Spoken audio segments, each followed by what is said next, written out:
My fork was halfway to my mouth when I noticed the silence wasn't companionship. It was dismissal. Mum was nodding at something Emma said, her eyes bright with interest. Dad leaned forward, asking follow-up questions about Emma's presentation at work, the one she'd mentioned twice already this week. My brother Daniel sat between them, scrolling through his phone with the kind of focused disinterest reserved for things that genuinely didn't matter. I'd been mid-sentence.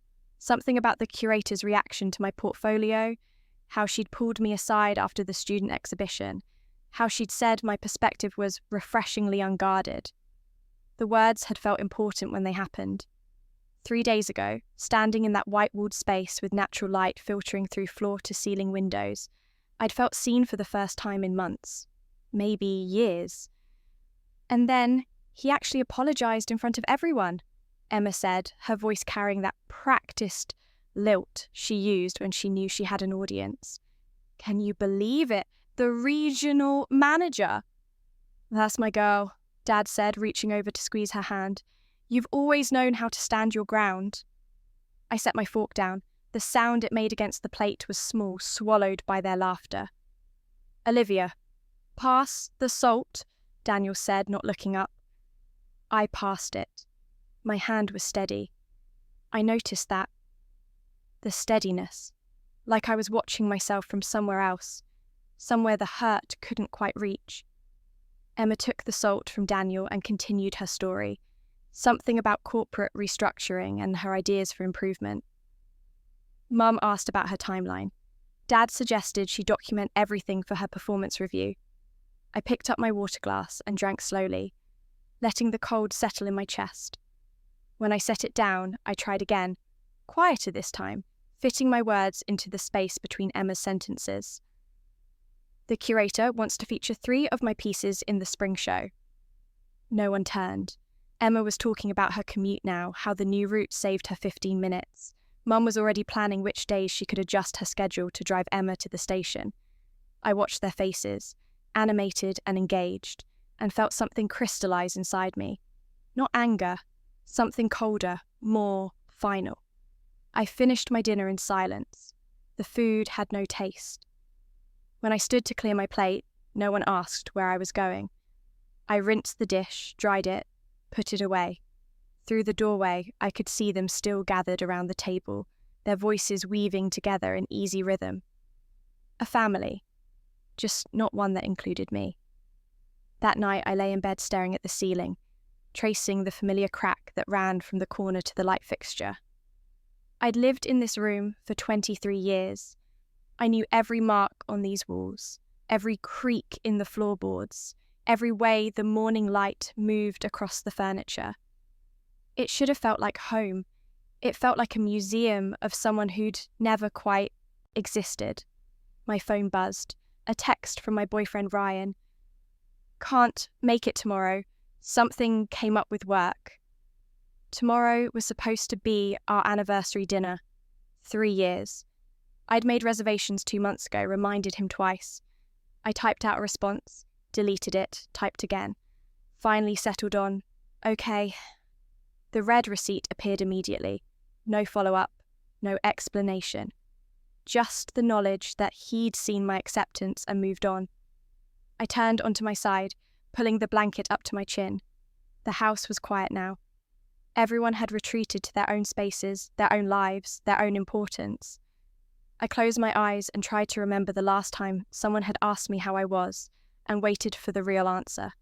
Not the polite one, not the convenient one, the true one. I couldn't. The thought sat heavy in my chest, making it hard to breathe. I'd spent so long trying to be worth listening to, trying to make my accomplishments loud enough, interesting enough, important enough. But volume didn't matter when no one was tuned to your frequency. You could scream into a void and call it communication. I pulled out my sketchbook from under the bed, opened to a clean page. In the dim light from my bedside lamp, I started drawing. Not anything specific, just lines and shadows, the way feelings looked when you couldn't name them. The charcoal smudged under my fingers, black dust settling into the grooves of my fingerprints.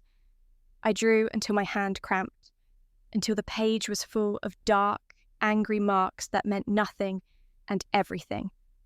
Then I closed the book and set it aside. Sleep didn't come. I lay there watching the ceiling brighten with approaching dawn, thinking about all the dinners I'd sat through, all the conversations I'd tried to join, all the moments I'd convinced myself didn't hurt as much as they did. The human heart can be so stupid, holding on to hope like it's oxygen when really it's just another way to suffocate. By the time the sun fully rose, I'd made a decision, not a dramatic one, just a small recalibration. I'd stop trying. I'd stop offering pieces of myself to people who'd made it clear they didn't want them. I'd be pleasant and present and perfectly absent all at once. The thought brought something close to relief. I got up, showered, dressed, went through the motions of breakfast while Emma detailed her strategy for an upcoming meeting. Mum and Dad offered advice. Daniel ate cereal and watched something on his tablet. I drank my coffee and said nothing. No one noticed. At work, I moved through my tasks with mechanical efficiency. My manager praised my latest design concepts. My co-workers invited me to lunch. I went, laughed at the right moments, contributed to the conversation without saying anything that mattered. It was easy once you stopped expecting reciprocity. Ryan texted around 3. Rain check on dinner. I stared at the message for a long time. Rain check implied weather. Something temporary and unavoidable. This wasn't weather. This was climate. This was the fundamental atmosphere of our relationship, and I'd been pretending it was just a passing storm. Sure, I typed back. That evening, I went to the gallery alone. The curator, Margaret, was there, adjusting the lighting on a sculpture near the entrance. She saw me and smiled, waving me over. Olivia! Perfect timing. Come, look at the placement options for your pieces. She walked me through the spring exhibition space, pointing out 3 potential spots. All of them were good. All of them would showcase my work beautifully. She talked about my use of negative space, my emotional honesty, the way I captured isolation without making it feel empty. You have a gift for showing what people hide, she said, studying one of my drawings, a figure turned away from a table full of people. There's power in that kind of truth. I thanked her, agreed on the placements, promised to have the pieces ready for installation. As I left, I passed a family looking at the current exhibition. The daughter, maybe 16, was trying to explain why she connected with a particular painting. Her parents were checking their phones. I walked faster. At home, dinner was the same performance with different lines. Emma talked about her day, Mum and Dad engaged, Daniel scrolled. I ate quietly, cleared my plate, disappeared. No one called after me. No one asked if I was okay. The pattern had been established, and everyone was comfortable with their role, except I was tired. Bone deep, soul tired. The kind of exhaustion that sleep couldn't fix because it came from trying to be enough for people who would never have space for you. I thought about texting Ryan, asking him to come over, needing someone to tell me I mattered. But I knew how that would go. He'd say he was busy. He'd promised to make time soon. He'd send a heart emoji like that meant something. Instead, I took a long bath, the water hot enough to hurt. I let myself sink under the surface, holding my breath until my lungs screamed. When I came up gasping, I felt hollow, clean, empty in a way that felt necessary. The days blurred together after that. Wake up, pretend, work, pretend, dinner, pretend, sleep, repeat. I became excellent at the performance. At Sunday brunch, I smiled when Emma announced she'd been headhunted by a competitor. At movie nights, I laughed when Daniel finally looked up from his phone long enough to make a joke. At birthday celebrations, I took photos of everyone else and never appeared in any myself. Ryan cancelled our rescheduled anniversary dinner, and the one after that. By the 3rd cancellation, I stopped making reservations. He noticed eventually, sent flowers with a card that said, "I'll make it up to you." The flowers died on my dresser. I never threw them away. I liked having evidence of decay, proof that neglect had visible consequences, even when people pretended it didn't. The spring exhibition came and went. My 3 pieces hung exactly where Margaret had planned. They sold opening night to a collector from Boston. Margaret hugged me, told me this was just the beginning, asked if I had more work to show. I did. Boxes of it. Years of feelings pressed into paper and canvas, hidden in my room like secrets. "Bring them by next week," she said. "I think we might have something special here." I went home and told them at dinner. "My pieces sold tonight." Mum said, serving dessert. "That's nice, honey. Emma, tell us more about the headhunter's offer." Emma did. She always did. And I sat there with my good news cooling in my mouth, turning from celebration to ash, and wondered why I kept trying. What instinct made me keep reaching toward people who'd proven they had no hands to catch me with? That night, I couldn't sleep again.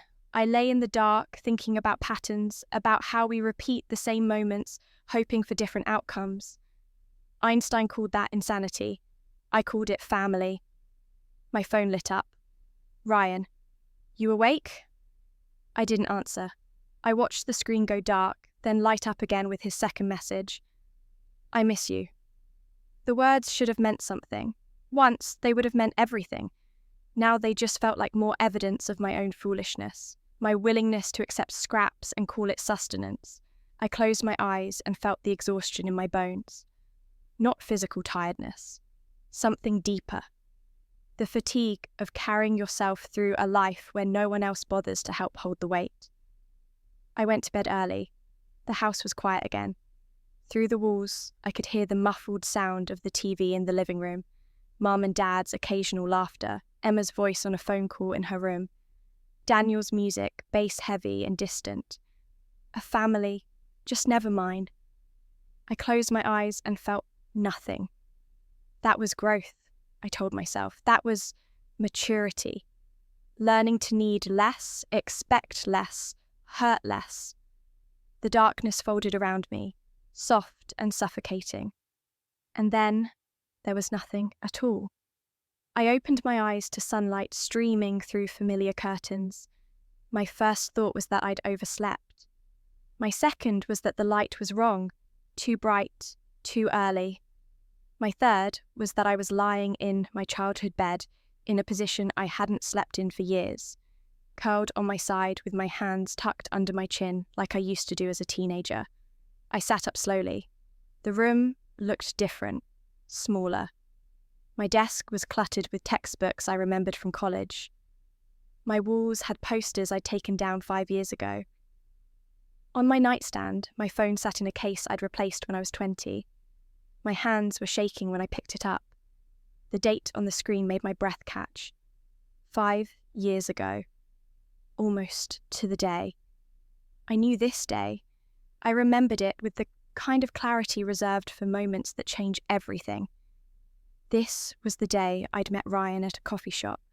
The day he'd asked for my number. The day I'd thought my life was finally beginning. But I remembered everything else too. Everything that came after. Every dismissal at every dinner table. Every cancelled plan. Every moment of being forgotten while standing right there. I remembered dying. Not the how. That part was hazy, dreamlike.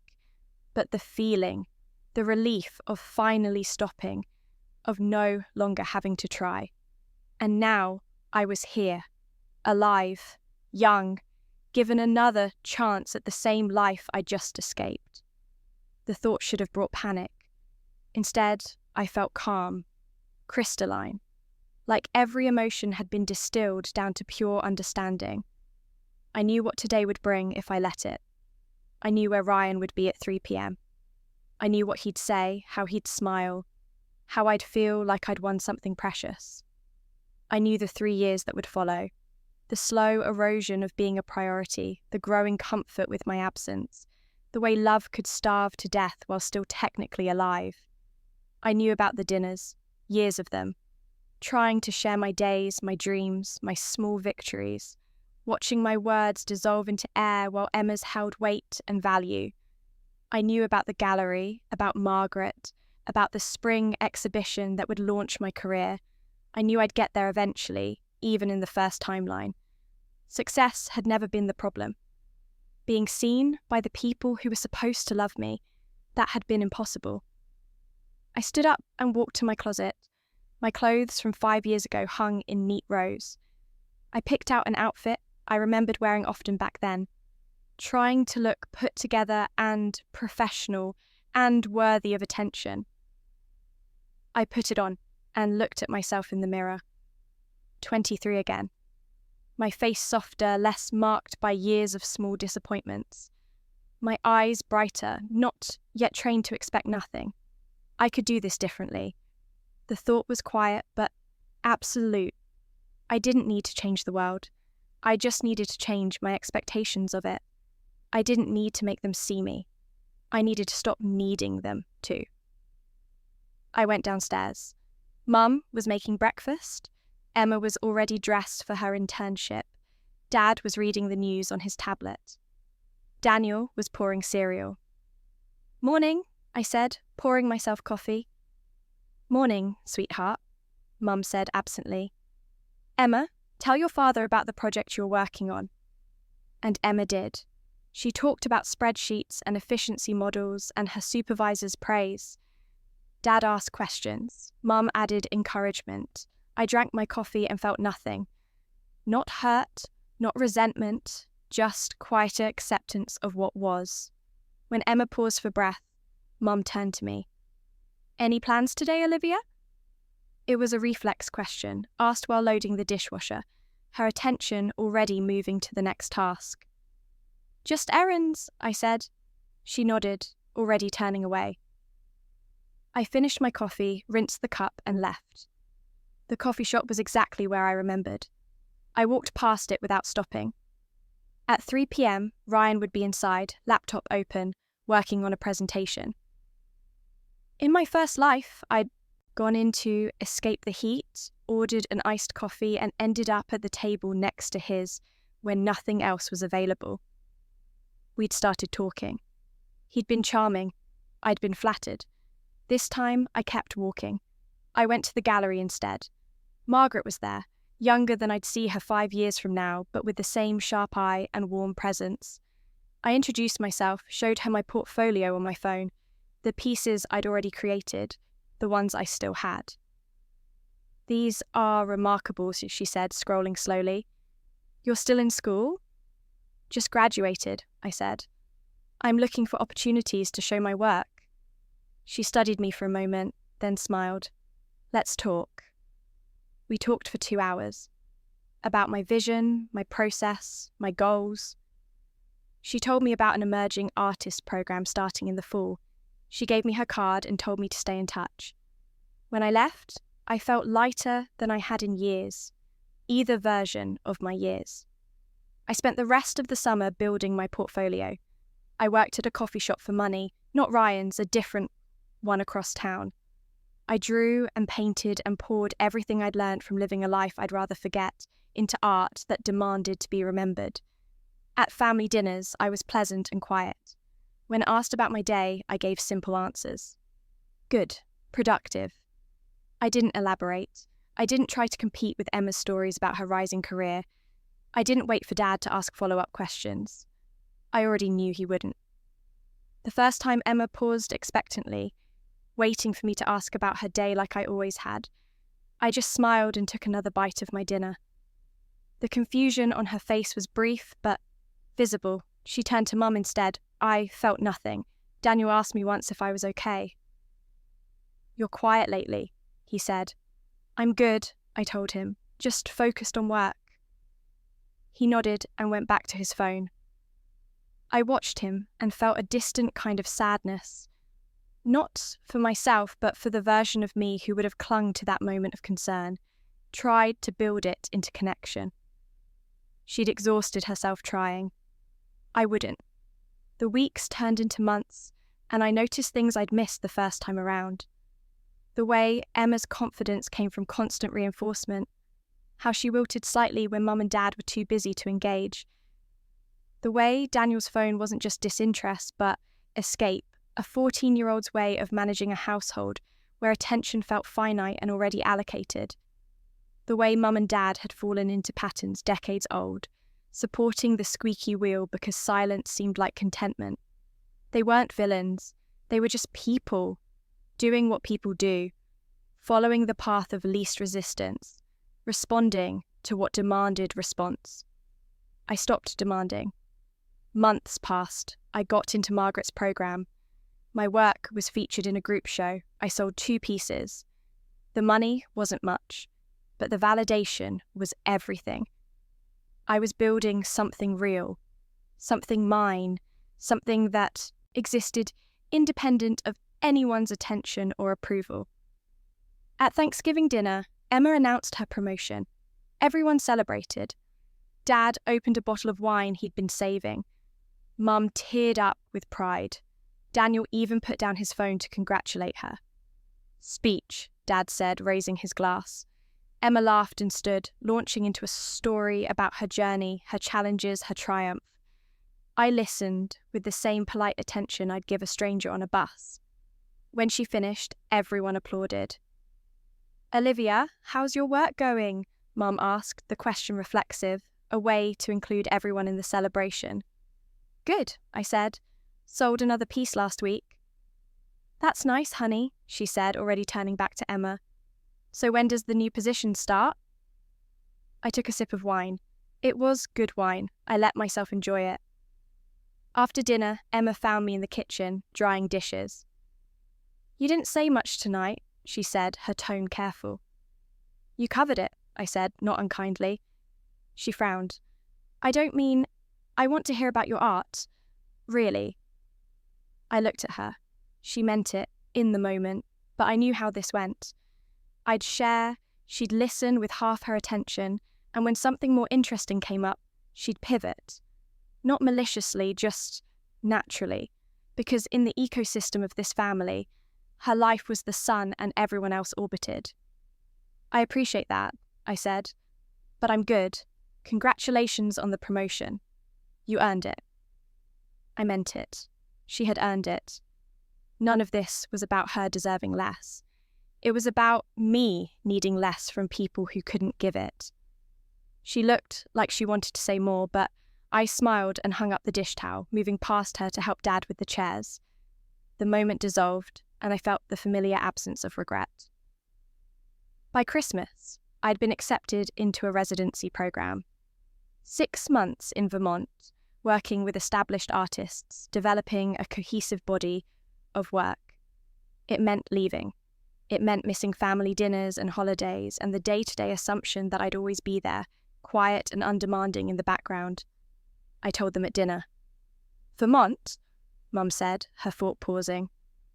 "That's far." "It's a good opportunity," I said. "When?" Dad asked. "January." Emma looked at me across the table, something shifting in her expression. "You didn't mention you were applying to programs." "Didn't I?" I said lightly. I hadn't. I'd stopped mentioning my life months ago and no one had noticed the silence. "Will you be back for birthdays?" Mum asked. "Emma's is in March." "I'll send a gift," I said. The conversation moved on. Daniel asked about the food in Vermont. Dad mentioned a colleague who'd lived there once. Emma was quiet, watching me with an expression I couldn't quite read. I finished my dinner and excused myself to pack.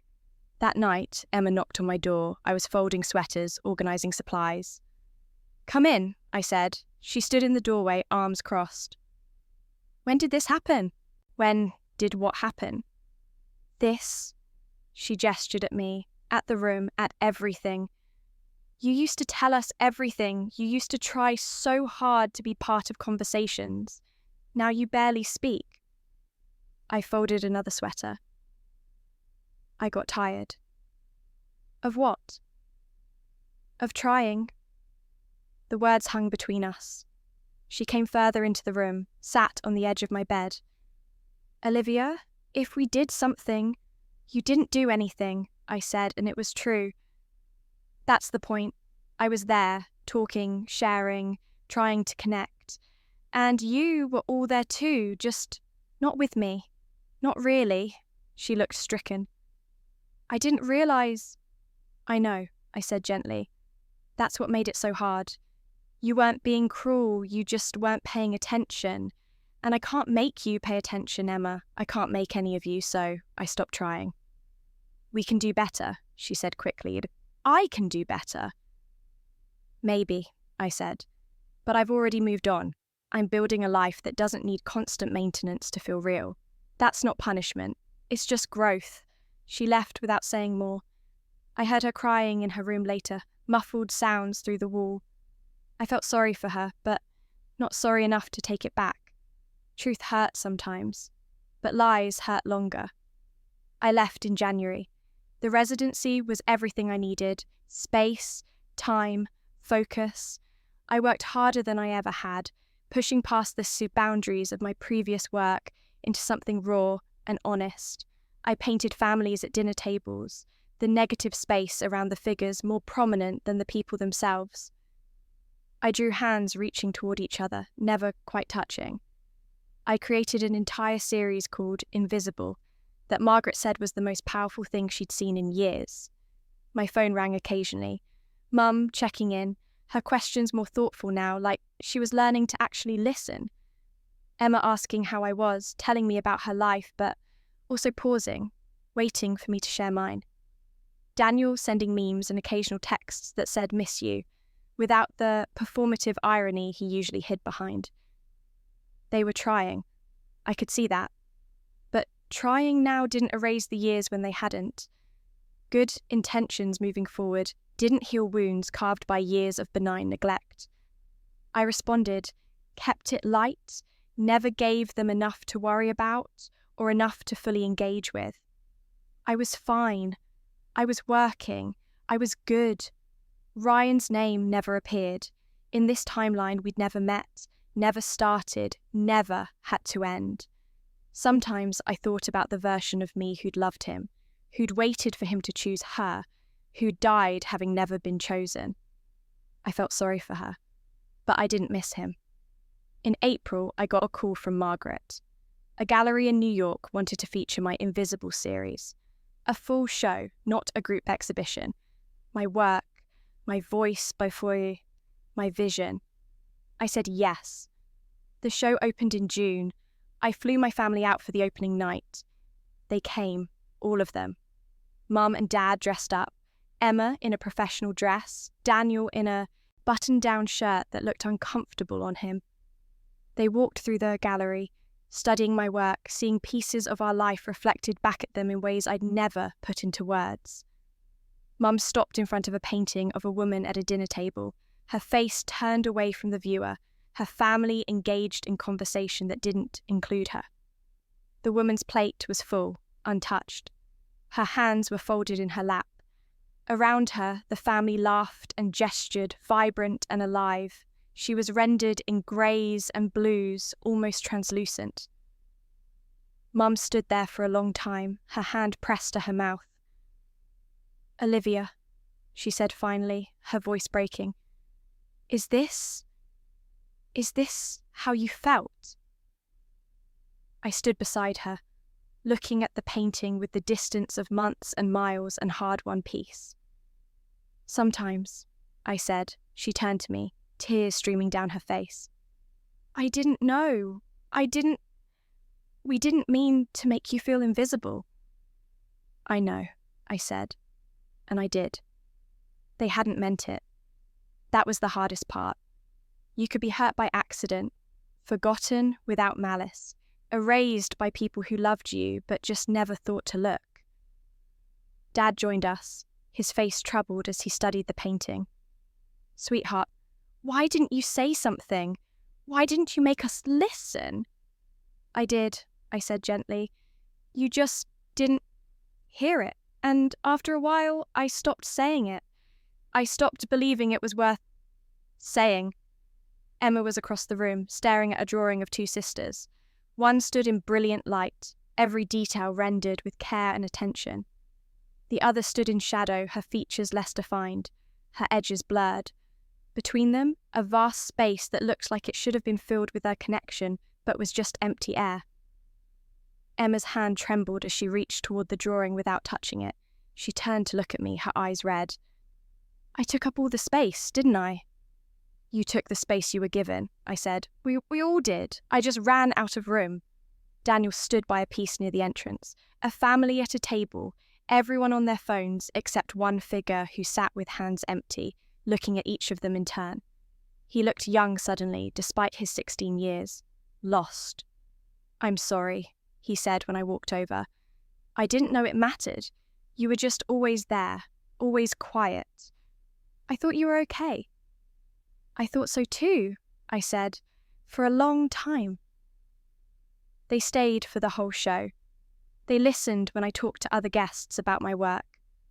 They heard strangers praise my vision, my talent, my unique perspective. They saw critics compare my work to artists I admired. They watched collectors bid against each other for pieces I'd created in Vermont, in loneliness, in the cold light of morning when the snow made everything look possible. They saw me seen by others, and I think it showed them what they'd missed. At the end of the night, after everyone else had left, we went to dinner.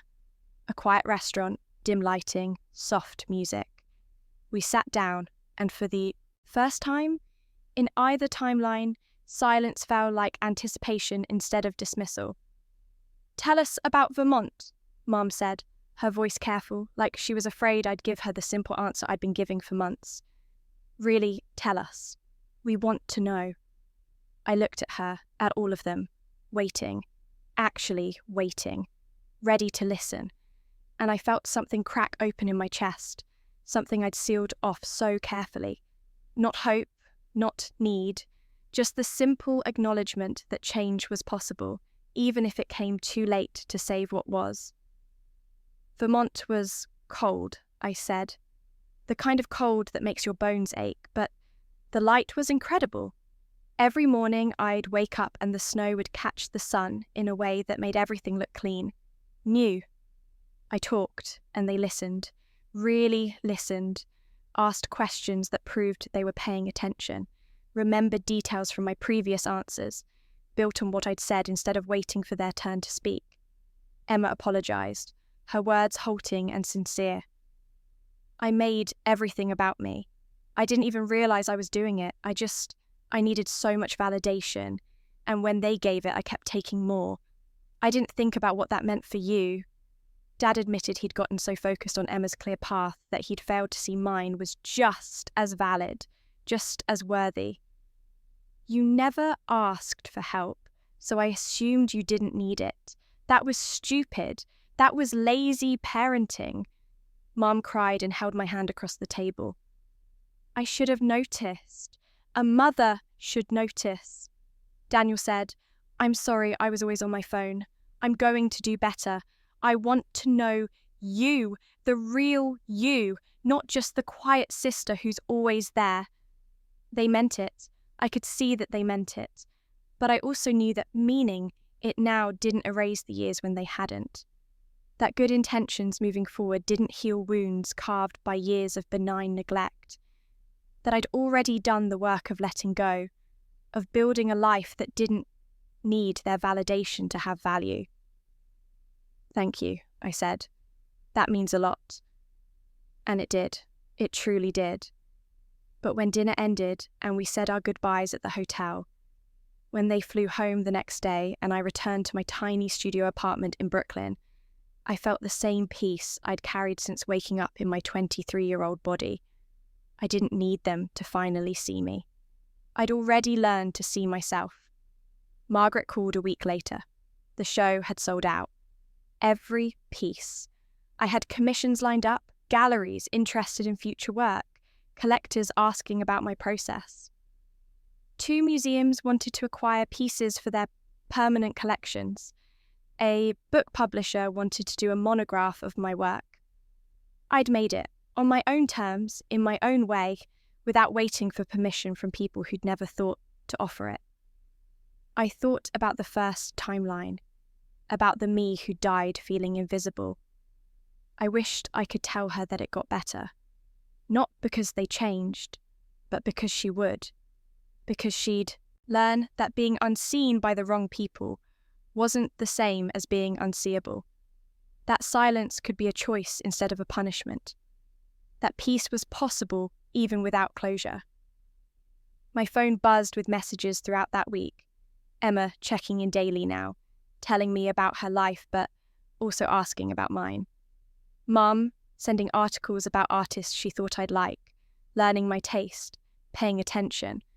Dad forwarding opportunities he'd heard about through his network. Daniel sending photos of art he saw around the city, asking if I knew the artists, trying to learn my world. They were different. They were trying. I responded to each message, warmer now, allowing connection, where before I'd only permitted distance, not because I needed them anymore, but because I could afford to want them. There was a difference. Need made you vulnerable. Want gave you choice. I picked up my phone and scrolled through the messages, the interview requests, the congratulations from artists I admired, an invitation to speak at a gallery in Los Angeles, an art residency in Tokyo, a profile piece in a major magazine. No messages from Ryan. He existed somewhere in this timeline, living his life, probably meeting someone else at a different coffee shop on a different day. I hoped he was happy. I hoped she, whoever she was, knew her worth better than I had known mine. I hoped she never waited by the phone for someone who'd already decided she wasn't worth showing up for. I set the phone down and walked to my easel. A fresh canvas waited, blank and full of possibility. I thought about what to paint next. Not dinner tables this time. Not absence and shadow. Something new. Something forward-looking. I picked up my brush and began. The first stroke was bold, certain, mine. And in the quiet of my studio, with the city humming outside my window and my future spread out before me like that blank canvas, I finally understood what Margaret had meant all those years ago in a timeline that no longer existed. I had a gift for showing what people hide, but the greatest thing I'd ever hidden and then found was myself.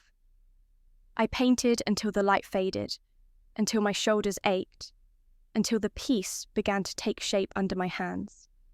Something bright this time, something alive. A woman standing alone, not at a dinner table, but in an open field. The sky above her was vast, endless. She faced forward, looking directly out of the canvas. Her hands were open at her sides.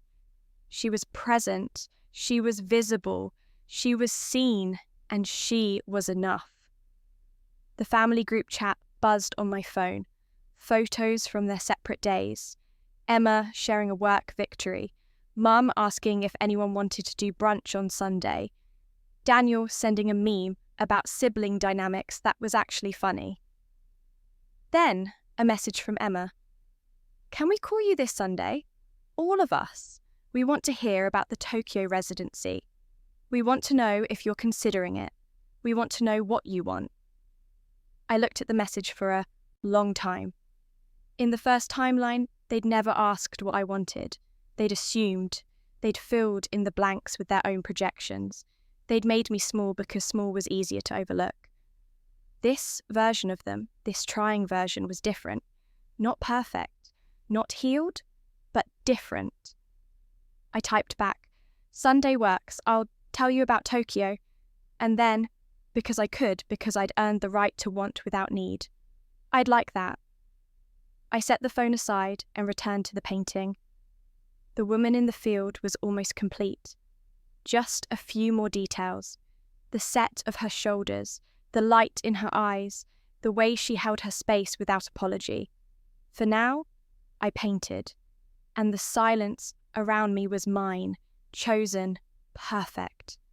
When Sunday came, I'd tell them about Tokyo. I'd tell them about the fear and the excitement, about the decision I was still making, about the life I was building piece by piece, choice by choice. I'd let them in, not all the way, but enough to be family, enough to matter. But that was Sunday. Tonight, I had this canvas, this moment, this hard-won piece that no one could give me and no one could take away.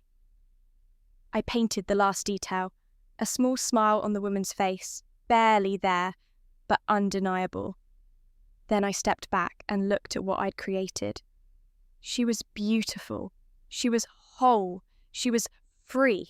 She was me.